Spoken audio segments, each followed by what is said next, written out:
Thank you for joining us for this second installment in Agile's Teachers as Frontline Workers video series. We're excited to have here with us again today Dr. Sheryl Ziegler to talk about the increasing trend of teachers quitting that's currently impacting the education system. So welcome back, Sheryl. Thank you. I'm so happy to be here and talking about this really important topic. So before we get into today's discussion, can you summarize the key takeaways from your part one session of this series? So I think in part one, we wound up talking a lot about secondary PTSD. There's a couple different words. So it's compassion fatigue, vicarious traumatization, or secondary PTSD that teachers have been experiencing, and then sort of the outcomes of that. So I think the first part of this sets up that we understand that teachers themselves are in crisis, that the profession of teaching is under question, what's going to happen to it, and some of those mental health factors that have contributed to their own mental health, really as a consequence of also seeing the deterioration of youth mental health in our country. So it's very much almost a parallel process. You can't be working with highly traumatized kids or a whole entire population under stress and then not take that burden on yourself. And then it has a direct impact not only to how you're doing the work, but actually if you choose to stay in the profession, or how effective you are within your role, and just how your mental and physical health are impacted. So that was really part one. And I'm looking forward to this part two, really on the impact that it has when you have record levels of teachers leaving the field, and all of the things that on a state and national level, school districts are doing to respond to this need, I think is a really important next step of this conversation. What do you think about the current state of teachers quitting? Is the most important thing that you think should be on every administrator's radar right now? I'm glad you asked it as every administrator, because a lot of times our conversations around everything that needs to be done within schools is very focused on teachers. And we are going to talk about teachers, but I also think it's really important to highlight it starts with school leadership. It starts with administrations. It can start at the school board level and superintendents and then principals. And so really making sure that we start this conversation off with saying that everything we talk about starts from the top, and it starts with leadership. But one of the things that I think is really important to talk about is the high rates of teachers that are leaving teaching. They're leaving, many of these teachers, this was their dream job. This was something they always wanted to do. In many cases, these are very seasoned and experienced teachers. So teachers with 10, 15, 20 years of experience that were not planning on leaving this soon, that they are actually exiting earlier. So to frame this up, I wrote down some of the things. So a survey conducted by the Illinois Department of Education. So I'm going to cover different parts of the country so people understand this is all over. This is not just in one certain location or just for inner cities or rural areas. This is something that we're really seeing across the board. So when the survey was conducted by Illinois, it revealed that 88% of 663 school districts surveyed had a teacher shortage. So 88%, so essentially 9 out of 10 schools. The shortage has become chronic in several states. So, for example, in the West, Nevada has approximately 300 unfulfilled positions. Florida has 8,000 unfulfilled positions. In Texas, the 5 largest school districts in the Houston area, because anybody who knows that area, Houston is very, very vast and spread out, they have nearly 2,000 vacancies. So we're talking about vacancies that are in the thousands, and we're also talking about problems that are truly systemic and nationwide. That is so significant. So what are some reasons that, why are teachers quitting? The shortage comes from 2 main reasons. The first one is the decline of the number of college students that are pursuing education degrees.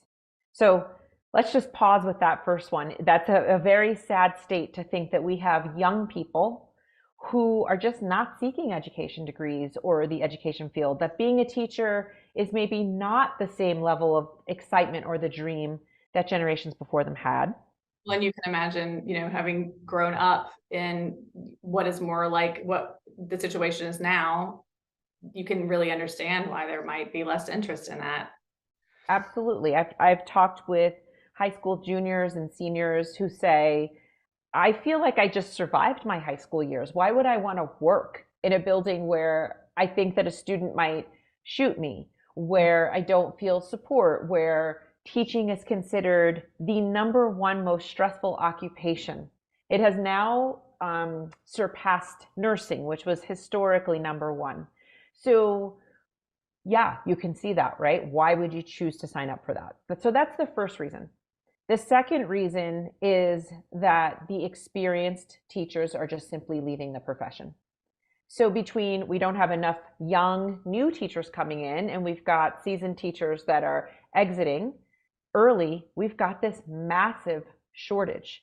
And again, with when you get the reputation, it's different to say, hey, being a teacher is one of the most stressful jobs that you can have, or being a nurse is one of the most stressful. But when all of a sudden you bump up to the number one most, then that gives people great pause. And that's really where we're at right now. Yeah, without some significant counterbalances to that, I mean, people who go into education similar to nursing, they're caretakers. A lot of them have a certain, personality type or an outlook. But again, without the counterbalances or some of the upsides to offset that situation, I can absolutely understand both the folks not coming in and then people choosing to leave early. Absolutely. I think that, we have large systemic problems and there's not a lot of right now great solutions that are coming to the table to really try to address this. I'm sure there are groups and there are districts and certain schools that are doing certain things, but in general, there's not been put forth yet a really great sort of national solution to this. Last year when the NEA, the National Educators Association, did a poll, they polled 3,000 teachers. And of those 3,000 teachers, nearly every one of them said that burnout they considered to be a serious problem or an occupational hazard. And more than half of them indicated that they would be planning to leave the field earlier than they had expected. So when we talk about burnout, sometimes we have to level set what are we talking about? And we did talk about this in the part one series, but burnout is the chronic physical and emotional exhaustion that results from feeling that you are no longer good at your job and that nothing that you do matters. It just doesn't make a difference. And that is the definition that's been adopted by the World Health Organization. And we know that burnout has serious mental and physical health consequences. So we know with burnout, we oftentimes see depression and anxiety. And those are, you can read endless anecdotal stories of teachers talking about going home, being in tears, having panic attacks, thinking that they're having heart attacks, not being able to shut it off. So that's an indicator of burnout. So you get in the car to drive home and your mind just doesn't shut down, or you're not sleeping well, you're not eating well, you've got no time for self-care. Those are all the red flags that you might be in burnout. So burnout is essentially chronic stress that's gone awry. You don't really get a break from it. So when you think about a job like that, if I said to you, oh, you're going to work at this job and you're never going to be able to turn it off and you're not going to sleep well, you're not going to have any time for self-care, you're going to be less engaged with your loved ones, your family, your kids, want to sign up. And by the way, it pays about $40,000 a year. We have these problems that have a lot of implications in terms of teacher salaries. That's definitely cited as a very high risk factor in terms of risk to leave the field early or not even enter it in the first place. So salary is a huge issue. But also just the poor mental health outcomes are issues. It's interesting, before I go into the list of things, that makes the profession maybe unappealing to either stay in or even enter into. One of the things that happened during the pandemic, right? Because there's a lot of fallout when I say during the pandemic. So the height, right? 2020 to the end of 2021. So for that period of time, and certainly can be beyond that, but that was the really intense period of time, teachers were all of a sudden appreciated. They were like regarded as, heroes and frontline workers, and parents very quickly, when we had to homeschool our kids and do those kind of things, had this massive appreciation for teachers. And I think the next level of that, we also had a huge systemic appreciation for how many tens of thousands of students sometimes get one of two meals a day at their school, or how many kids went unreported in terms of abuse and neglect because there was no teacher there to see it and report it, or how many kids didn't get affection, love, attention because there was no teacher there to give it to them. So during the pandemic, this incredible regard for teachers came through. It was like the love was pouring and pouring out for them, and the appreciation was there, which was great. And then when schools opened up, and then things started to go back to the new normal that we are now in, all of a sudden, interestingly, politics played a huge role in the profession. So all of a sudden it was back to, we don't like what you're teaching. We think you're morally corrupting our kids. We don't like critical race theory. We don't like these race issues. So all of a sudden, the climate of politics happened to really just have this huge intersect with education. And some of the nation's leaders who had these strong opinions started really putting that out there. And all of a sudden, teachers and parents and teachers and communities were pitted against one another.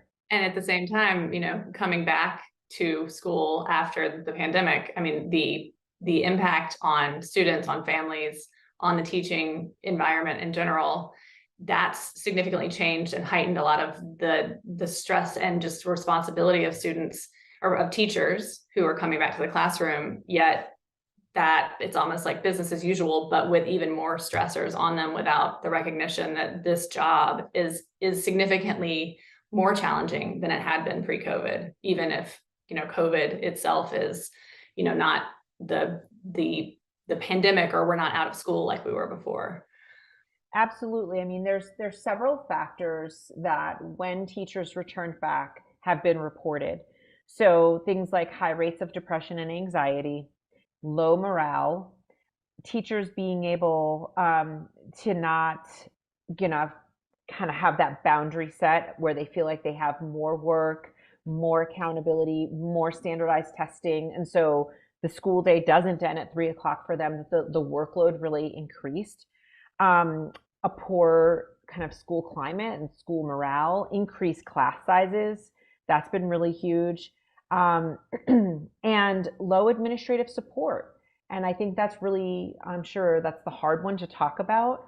But when administrators either quickly side with parents that are complaining about things, or they continuously put more on their workload and caseload, teachers feel unsupported. And so you mix all of that in with 2/3 of teachers saying that the pay that they get is barely sustainable to even have, a very basic lifestyle. And we have a crisis. And we have a crisis of a mass exodus of teachers leaving, which directly impacts kids' mental health. Absolutely. My sister is a teacher, and she's a great teacher, but we have a family text chain, and it's constantly, it's almost like her mental health support. We're hearing about all of the things that you just said, and she's really working them out with us, and it's very real. Absolutely. So if she were, didn't have that kind of support, not everybody has that, right? So if she were alone, if she was lonely, or just, didn't know how to reach out to others, her state of being, she might have quit by now, or her state of being would be really compromised, because it is only in community and is only with support that anybody in a very stressful profession can even get through. But we can't take for granted that not everybody has that kind of social support. One of the things that I think is a striking statement that I took straight out of an article is that this mental health crisis will take thousands, maybe tens of thousands of teachers out of the classroom before their time was up. And when we look at that level of a staffing shortage, um, there is directly a not sorry, let me do that again. When there's this kind of staffing shortage, there's a direct detriment to kids. And so when you've got these trusted sources, they're leaving. You've got either inexperienced people coming in, maybe people coming out of retirement, but that's much less likely, or just people who were not educators in the first place, never ever took an education class in their life, but now that's your sub or that's your long-term sub as a teacher. That takes away that sense of stability and that sense of emotional containment that a school provides. And we know that feeling emotionally and physically safe is a precursor to learning. So you can't have kids really learning and thriving and meeting their math and reading requirements and all of those kinds of things when they just don't feel safe. Absolutely. Well, and I imagine with people who are coming in as subs or long-term subs, they're not going to be just picking right up where they left off. And so just getting through the curriculum, having consistent learning, along the line of what standards that they have to meet before the end of that year and to move on to the next grade. I can't imagine. We might have a high schooler who has 2 subs right now and will call me and say, hey, we're watching this movie I've seen 15 times. Can I get checked out? And we say no, but we do wonder about, well, is he going to be learning what he has to get through this year? Yeah, I mean, there's going to be clear education lags. I think, we all remember last year, meaning in 2022, when, the nation's report card came out. And people were horrified to see how behind in math and in reading American children were. So they will have educational lags. It's not if, and it's just when. And we see the immediate consequences. So interestingly, one of the consequences for kids is their social and emotional delays. So if you talk to any teacher, they will tell you, especially if they're experienced, the kids they have, no matter what grade they are, they could be second graders, they could be high schoolers. They'll say they are 1 to 2 years emotionally behind. A 4th grader is like a 2nd grader, a 12th grader is like a 10th grader. Because you really need every single year of childhood is a developmental stage, even if it's within one. So there's early childhood, right? So that's 0 through 5. There's middle childhood, that's 6 through 12. And very distinct things happen during those stages, right? So that 0 through 5, if they were, maybe parents at the time felt like, well, my kid was young when this happened. And so maybe they won't be that affected. Well, no, because they needed to be socializing and playing. And, people, I think, sometimes really don't understand the role that play plays in the role of the formation of us as human beings. And so play was affected, and therefore social skills were affected for those younger kids. And certainly, just socialization and isolation was. And then you have those middle childhood kids who, it's interesting. We know that it's thought that if you experience high levels of stress, you go through puberty sometimes quicker. So you have these kids that are sometimes sprouting through puberty quicker than you thought. They aren't having the socialization. So all of those age appropriate things that happen in 3rd grade and 4th grade and 5th grade were like put on pause. Mm-hmm. And so each stage has its own unique social, emotional, and educational lags.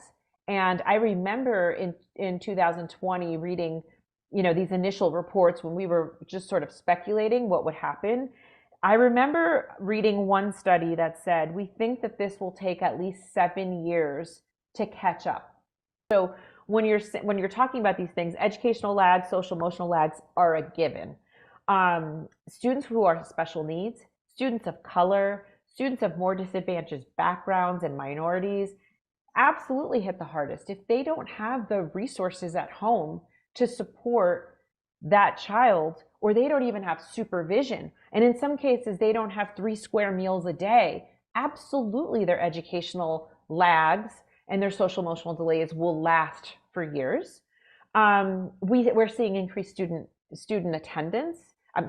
decreased student attendance or increased student absences And so in some districts, there's this huge push to try to get kids to school and on time, and you get all these reminders to send them in, and Yeah. the famous October 1 count is a part of this. So you need kids in the fall definitely to be there so that you can get the funding that you need if you're a public school. Like there's this snowball of effect which kind of results in kids who are acting out more, kids who have more behavioral issues, kids who are struggling, kids who are now resistant to go to school. They no longer maybe view school as that safe, loving environment that they are used to.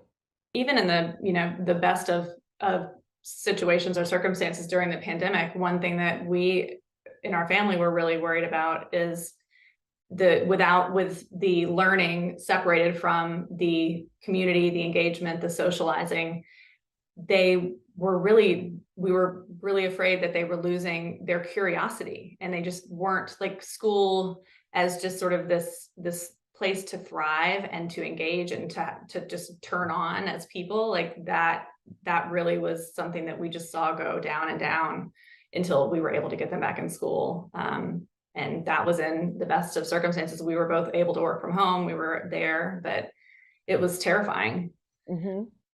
Yeah, and I think people might feel, I get it. Like people don't want to, for the most part, talk about the pandemic anymore, right? We want to move past it, and we are in a different stage. And the stage that we're in is okay. Yeah, we don't need to talk about maybe our experiences of the pandemic. People just want to move past that. However, we're in the fallout. That's the stage we're in now, where we're going, oh my gosh, this is the fallout. We have some major problems, and they need solutions, and there are solutions out there, but we have to have the dialogue around what has caused this problem. Why are so many teachers by the thousands leaving? Why do we have these huge gaps? And right now I feel like we're in a Band-Aid stage, right, where you're putting Band-Aids on things, and you're just trying to get through the year. And maybe we get a pass for that this year, right? So it's spring of 2023. And maybe we get a little bit of a pass for that. But in a year or so, people are not going to be as forgiving. Now we're going to be, a couple of years out from the pandemic, and it's going to seem like we should have our act together. We should have solutions to this. But I'm really here to say that between the mass exodus of teachers and between the youth mental health crisis that we're in, there aren't, quick solutions to these huge systemic problems. Well, and then the sense of urgency to begin to talk about and find ways to address these systemic problems in light of the fact that fallouts usually last longer. So how can we make this not last even longer as the fallout effects of COVID than parity? Well, I love that question, because I kind of just flip. There's lists of things that teachers report. Why do they feel burned out? Why did they either leave their field or want to leave their field? And so some of the things that they say are their salaries. That usually comes up about number one. So we need to figure out how to fund them differently, right? The hiring of more teachers. They want more teachers. They want more support. They want smaller class sizes. How do we figure out how to get that to happen? That, again, financial implications. They are asking for more mental health, behavioral health resources for their students. So again, that's not just a financial implication, but we also have a mental health shortage right now. So there aren't enough therapists, psychologists, psychiatrists, school counselors to meet the demand, and not even close. So we definitely need a pretty significant train and retain model to be able to get the younger people trained and educated the way they need to. And the focus on the paperwork and the standardized testing and the massive focus on that is also reported to be a pretty high stressor for teachers. So are there ways that, yes, we can track how our students are doing, but without almost penalizing teachers or having them feel like they're teaching to just these standardized tests because that's how they, show their worth. And I think that's our calling. And definitely from my perspective is, how does a teacher sort of get the recognition that they deserve or show their worth through being able to provide a stable, loving environment in which kids can be curious, Kids can ask questions. Kids are engaged. To me, those are the master teachers. If you can have an entire classroom of kids, no matter what age, you can control them behaviorally. You can teach them to take turns. You can have them be curious. To me, those are the markers of a positive, successful educational experience, much more so than just looking at grades or scores on these standardized tests. So I feel like this is our calling to be able to say, how do we sort of rate or measure the social emotional piece that teachers bring to the table?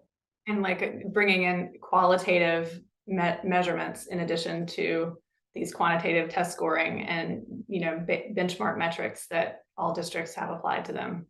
Absolutely. Absolutely. Um, you know, it's interesting. I think about where we're at today and what the school districts are doing in terms of filling in all of these vacancies. So the NEA, again, the National Educators Association, says that overall, nationwide, we have about 300,000 teacher and school worker positions that are open. So that was in the fall of 2022. It's just to keep schools literally open and going. There's been a lot of very interesting things that people may not be aware of that different states have done in order to do that, which does accomplish the goal of keep the doors open, right? So I don't want to take that away. You've got to keep the doors open. Okay, here's been some solutions. However, when we get like beyond just keep the doors open, there's a lot of concern about the fallout. So things that all around the country people are doing, they're looking at things like lowering the requirements for public school teachers. So you don't need all of the level of education to become a teacher. Changing rules around teacher certifications. In some states, just eliminating the need for a college degree so that it's not required to become a teacher. And other states have talked about making the teacher exams, the certification exams, easier. So lowering the bar there so that more people may be qualified in order to become a teacher. And I think we need to really think about what could be the consequences of those kinds of modifications. Especially, I mean, my first thought when hearing that is to counteract the lowered qualification experience education on how to teach. How are schools making up for that with maybe their own internal training? Are there plans for that to make sure that not only are they trained and understand what it is to be teaching a student, what the requirements are, understanding the students at whatever development stage they're in at that point, that there are reasons that it is a profession in the first place.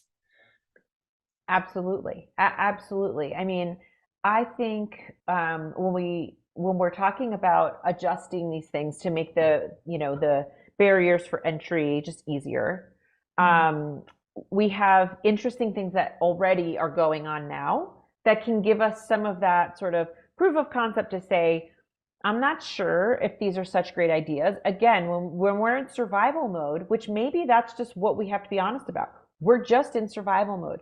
Maybe we're just surviving and not looking to thrive. My fear is that that's going to continue though. And I think anybody who's in schools and anybody who's an educator probably also has that fear that this doesn't feel temporary, that this feels like this could also become the new normal. So when we talk about those different things that, across the country people are looking at, there's some really specific examples of what states are doing. So in Florida, a law went into effect in July where military veterans without a college degree could earn teacher certification and become teachers in classrooms. So they had to have some in any field, just some college classes. So at any level in any field, and then they could go in and become a teacher. And that was very supported. Like, the military, our military veterans, which of course are amazing and the backbone of our country. This gives them great opportunities, and I think it does give them great opportunities. And I bet for some, maybe it will enter them into the field of teaching where they hadn't considered that. And now that it's accessible, they can do that.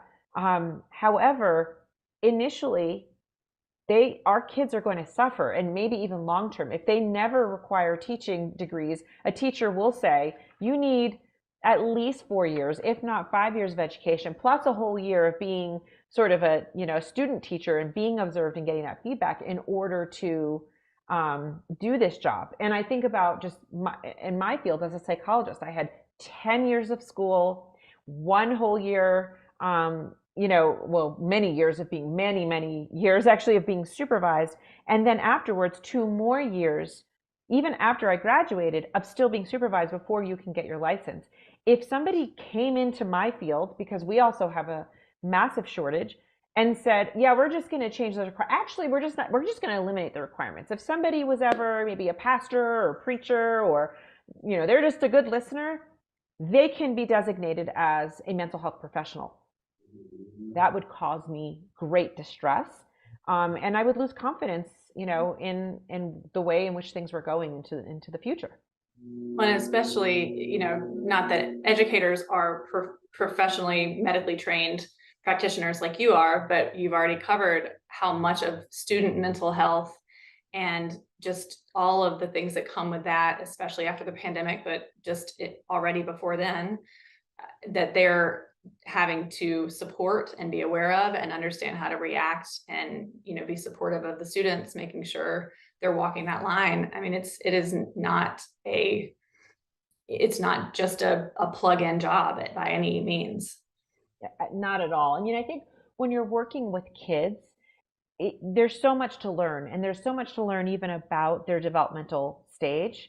And so it even would go like, oh, I was a high school teacher. Well, I don't want to work with high school kids anymore. There's too many problems there. I'm going to become a kindergarten teacher. I'm sure the kindergarten teachers would say, you can't just come in here and just start taking over a kindergarten class, even though you're a seasoned, high school teacher. Like, that's why there's actual certifications for certain developmental levels. And so even within the field of education, even if you have a degree, even if you have a certification, you still can't just think you can go in and just teach anywhere. And there have been other alterations of the way that we operate in order to just accommodate just keeping schools open. In Arizona, a new law permits people to become teachers without college degrees as long as they're attending college and they get supervised by a certified teacher. So even though maybe that's a little bit better, that's still a really inexperienced, probably very young person who's kind of getting thrown into the fire. I mean, there's a reason why you do your student teaching at the very end. Like, okay, I've had some classroom experience, I've watched film, we've had lots of discussion, and then I'm going to go in, but I'm going to have a mentor, not just like go into it. In New Mexico, they announced a new initiative to ask the National Guard to come in, as well as state bureaucrats to come in and teach as well, just to address the shortages there. So we have, it feels a little bit like the Wild West in education right now. And again, because we want to keep schools open.